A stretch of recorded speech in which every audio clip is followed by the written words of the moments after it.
fortunate thus far throughout the season. Any questions in reference to this? Coach, talk about being able to have a kicker of Boswell's, I'm not going to say greatness, but being able to have someone on the team that you can depend on when you get into a certain range. He's amazing. I mean, you watch him warm up, you watch him prepare mentally and physically, and when he does, before each game, he wants to come early. I come over, especially home games, he'll come over with me right after our pregame meal. He's over here, he starts his routine, his stretches, warm up, and then he'll go out and kick 62-yard field goals when no one's looking. Okay, so when Coach said, can he make that kick? I said, yes, he can make that kick. It's a perfect day for him to go to 60 because there was no wind. And if there was wind and it was a pure wind, he'd go 62. And I watched him do it. I've seen it done.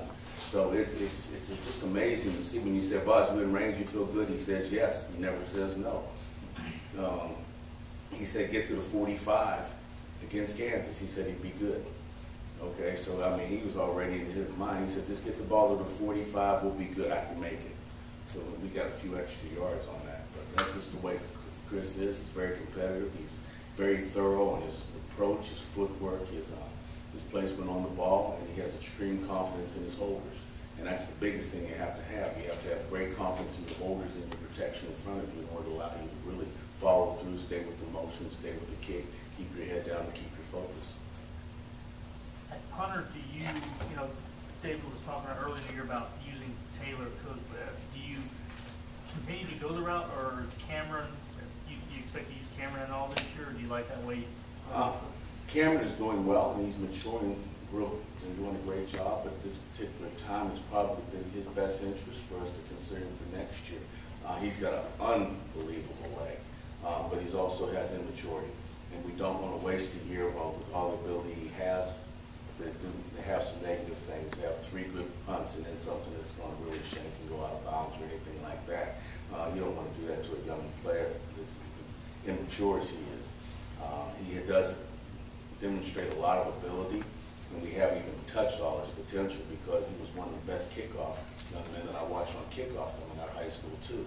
So as we continually progress with him and he matures, I think we'll continually work on all aspects of his game. But right now we are focusing on punting, and we do have some gentlemen that allow us to do some rugby situations, some conventional situations, and we'll kind of continually mix that up throughout the course of the season. Have you seen the change in the rule where the new markers, I mean, how much is that? I mean, you see a lot of no returns now. I mean, has that taken a lot out of the game, or what is your stance on that? It's taken a lot out of the game, and a lot of it is positive.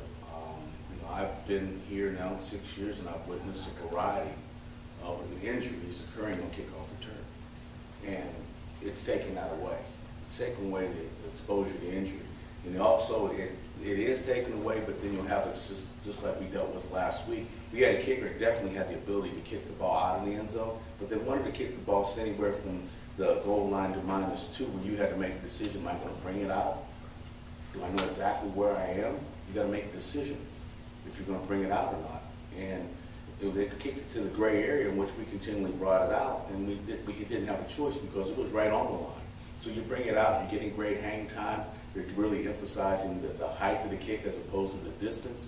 So they're getting down the field, they're inside the 25 by the time you catch the ball. When you start to return it, you're inside the 25, and you've lost maybe 4 or 5 yards when you return. So there is some strategies going along with it. But when you also look at it statistically, 45 kicks, or 45% of the time, you're not getting any points. Okay, if it's 25 or less. So why expose your guys to injuries if, 2 out of 45 are going to score? We'll get some points. It's not worth putting your players at